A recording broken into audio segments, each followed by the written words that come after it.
نحمده ونصلي على رسوله الكريم اما بعد فاعوذ بالله من الشيطان الرجيم بسم الله الرحمن الرحيم رب اشرح لي صدري ويسر لي امري واحلل عقدة من لساني يفقهوا قولي۔ السلام علیکم ورحمۃ اللہ وبرکاتہ۔ انشاءاللہ آج کے لیسن میں ہم دیکھیں گے سورۃ البقرہ آیت نمبر 220 سے لفظی ترجمہ۔ فی الدنیا والآخرہ، دنیا اور آخرت میں، وَيَسْأَلُونَكَ، وا اور یسألون وہ سوال کرتے ہیں، کا آپ سے، وہ سوال کرتے ہیں آپ سے،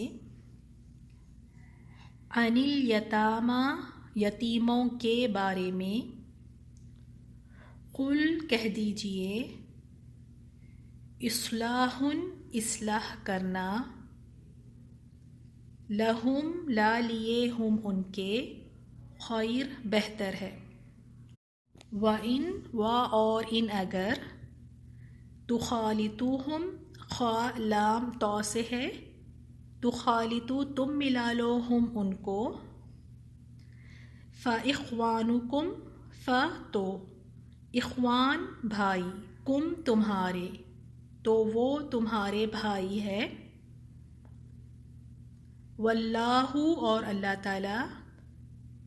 یعلم جانتا ہے، المفسد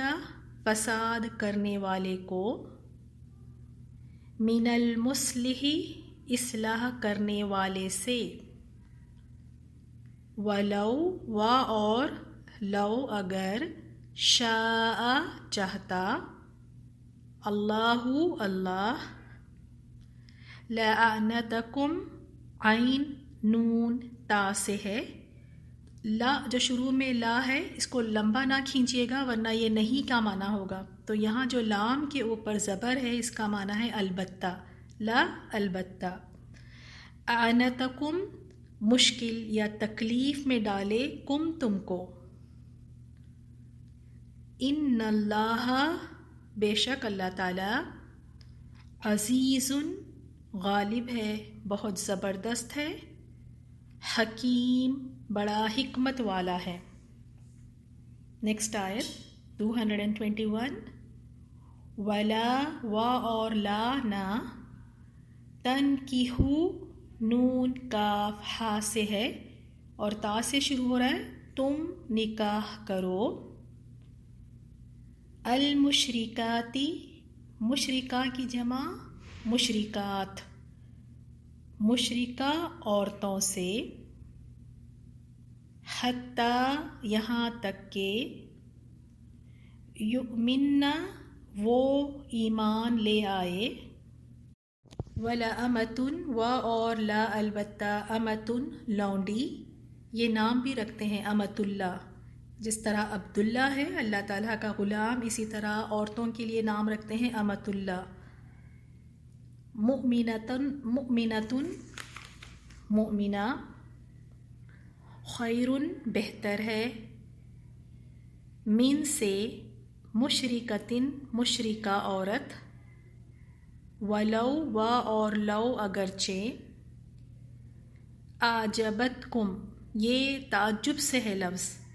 اور عجبہ کہتے ہیں کوئی یعنی کسی چیز کا اچھا لگنا، تو یہاں معنی ہے، اس کا روٹ ورڈ ہے عین جیم با، وہ اچھی لگے تم کو، ولا و اور لا نہ، تنکحو تم نکاح کر کے دو، المشرکین مشرک مردوں کو، حتیٰ یہاں تک کہ، یؤمنوا وہ ایمان لے آئے، وَلَعَبْدٌ و اور لا البتہ، عبد غلام، مؤمن مؤمن، خیر بہتر ہے، من مشرک مشرک سے، ولو و اور لو اگرچہ، اعجبکم اعجب وہ پسند آئے، کم تم کو وہ پسند آئے تم کو، اولئک یہ لوگ، یدعون بلاتے ہیں، الی النار آگ کی طرف، واللہ اور اللہ، یدعو بلاتا ہے، الی الجنتی جنت کی طرف، والمغفرتی اور مغفرت کی طرف، بِإِذْنِهِ بھی ساتھ اذن کے، ہی اس کے یعنی ساتھ اذن کے اپنے، وَيُبَيِّنُ اور یبین بیان کرتا ہے، آیاتہ آیات ہی اپنی آیات، للناسی لیے ناسی لوگوں، لعلہم تاکہ ہم وہ، یتذکرون وہ نصیحت پکڑے۔ آیت 222، وَيَسْأَلُونَكَ اور وہ سوال کرتے ہیں آپ سے، عن المحیض حیض کے بارے میں، قل کہہ دیجئے،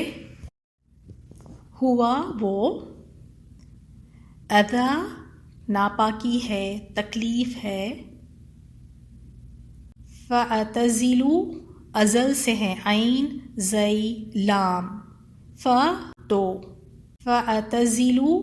تو الگ رہو، النساء عورتوں سے،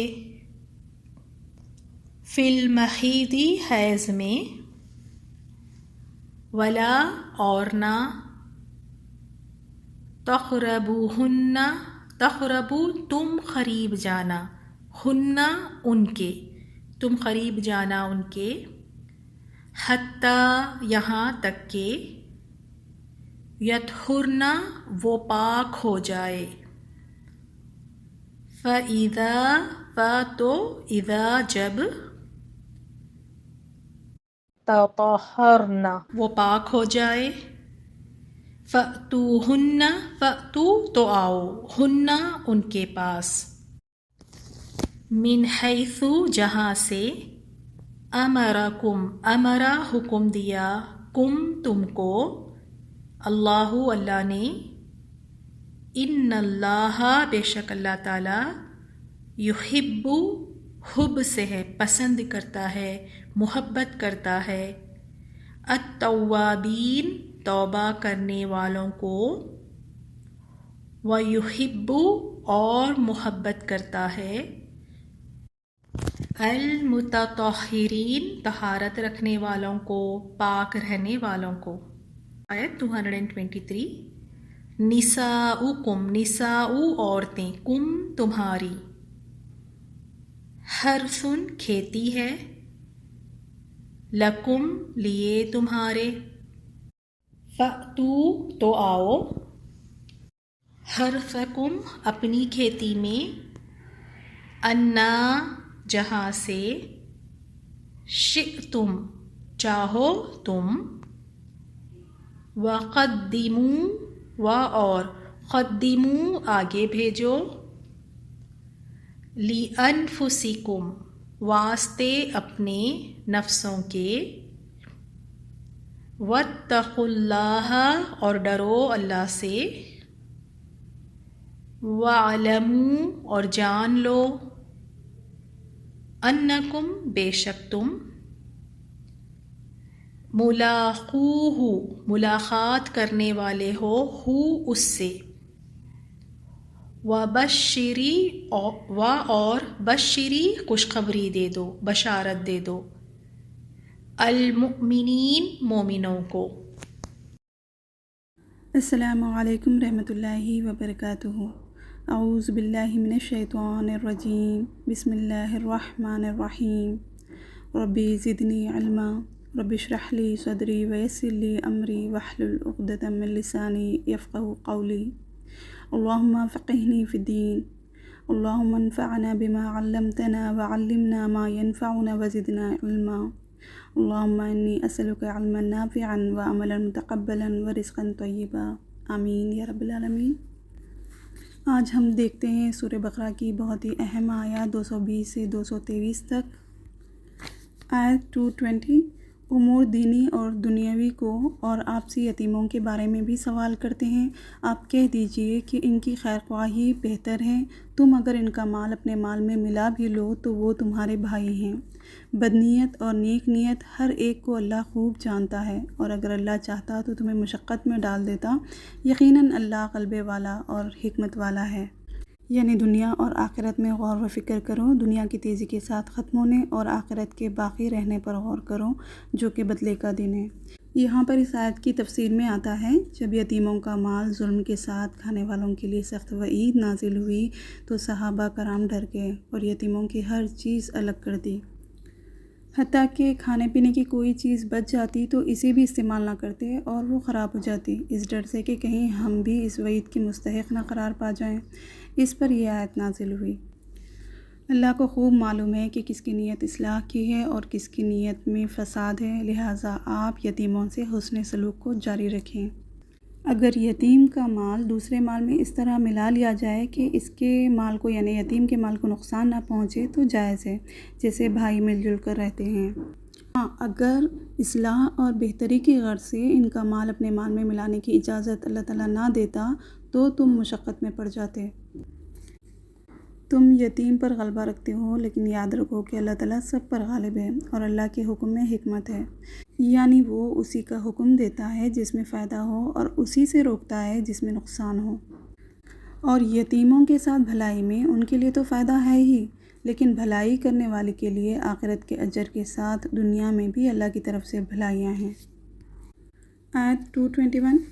اور شرک کرنے والی عورتوں سے جب تک کہ وہ ایمان نہ لائیں تم نکاح نہ کرو، ایماندار لونڈی بھی شرک کرنے والی آزاد عورت سے بہت بہتر ہے، گو تمہیں مشرکہ ہی اچھی لگتی ہو، اور نہ شرک کرنے والے مردوں کے نکاح میں اپنی عورتوں کو دو جب تک کہ وہ ایمان نہ لائیں، ایماندار غلام آزاد مشرک سے بہت بہتر ہے، گو مشرک تمہیں اچھا لگے۔ یہ لوگ جہنم کی طرف بلاتے ہیں اور اللہ اپنے حکم سے جنت کی طرف اور اپنی بخشش کی طرف بلاتا ہے، اور وہ اپنی آیتیں لوگوں کے لیے بیان فرماتا ہے تاکہ وہ نصیحت حاصل کریں۔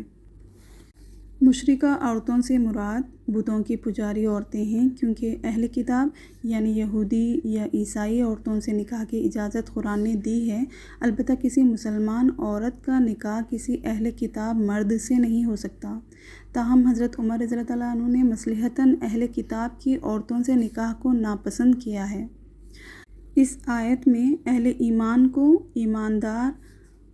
مردوں اور عورتوں سے نکاح کی تاکید کی گئی ہے، اور دین کو نظر انداز کر کے محض حسن و جمال کی بنیاد پر نکاح کرنے کو آخرت کی بربادی قرار دیا گیا ہے، جس طرح حدیث میں بھی نبی صلی اللہ علیہ وسلم نے فرمایا کہ عورت سے 4 وجہوں سے نکاح کیا جاتا ہے، ایک تو ہے مال، دوسرا ہے حسب و نسب یعنی خاندانی شرف، اور حسن و جمال یعنی خوبصورتی یا دین کی وجہ سے۔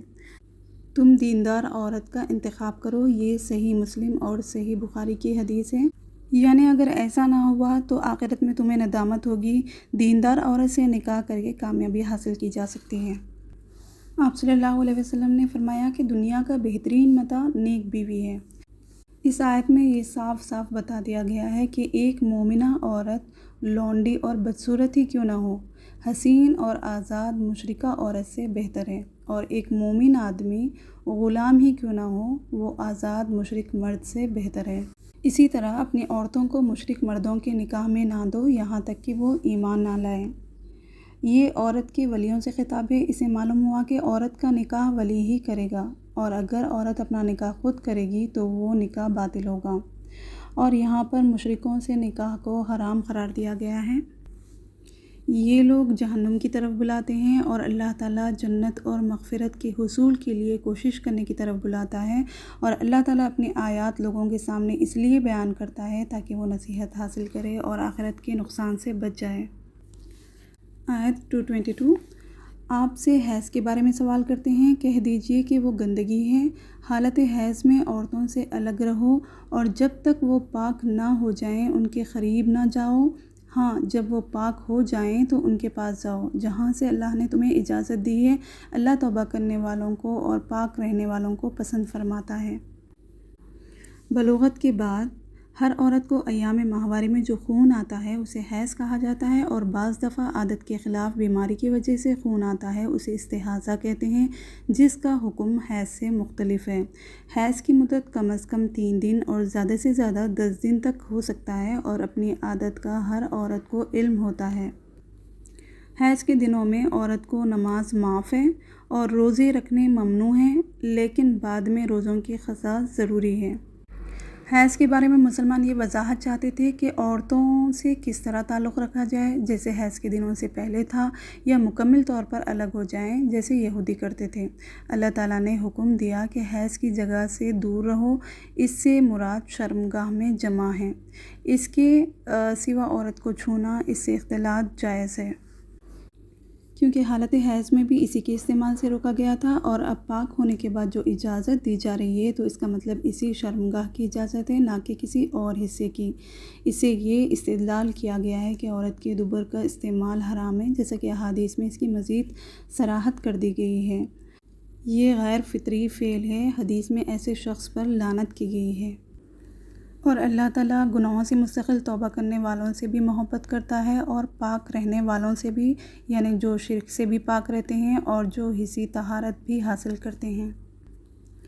آیت 223، تمہاری بیویاں تمہاری کھیتیاں ہیں، اپنی کھیتیوں میں جس طرح چاہو آؤ، اور اپنے لیے نیک اعمال آگے بھیجو، اور اللہ سے ڈرتے رہا کرو، اور جان رکھو کہ تم اس سے ملنے والے ہو، اور ایمان والوں کو خوشخبری سنا دیجیے۔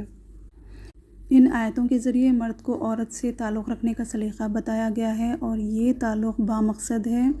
یعنی آئندہ نسل کو برقرار رکھنا ہے، اور اس میں ایک دوسرے سے سکون حاصل کرنا ہے۔ یہودی کہتے تھے کہ اگر عورت سے ہم بستری کے لیے کوئی پیچھے سے آئے گا تو بچہ بھینگا پیدا ہوگا۔ اس پر آیت نازل ہوئی کہ تمہاری بیویاں تمہاری کھیتیاں ہیں، سو اپنی کھیتی میں جدھر سے چاہو آؤ۔ تمہاری عورتیں تمہاری کھیتیاں ہیں، یعنی تمہارے لیے اولاد کو جنم دیتی ہیں۔ کھیتی اگنے کی جگہ اولاد پیدا ہونے والا مقام ہے، اس لیے قرآن میں عورت کو مرد کی کھیتی قرار دیا گیا۔ کسان کے لیے جیسے کھیت قدر و قیمت کے حامل ہوتے ہیں، ایسے ہی مرد کے لیے عورت قیمتی اثاثہ ہے، تفریح کا سامان نہیں ہے۔ پھر اللہ تعالیٰ فرماتے ہیں کہ اللہ تعالیٰ سے ڈر جاؤ، اگر اس میں اللہ کے حدود کی پابندی کرو گے تو یہ آخرت میں اجر کا باعث ہوگا، اور ایک دن اس کے پاس جانا ہے، وہاں تمہیں اپنے عمل کا صلہ ملے گا۔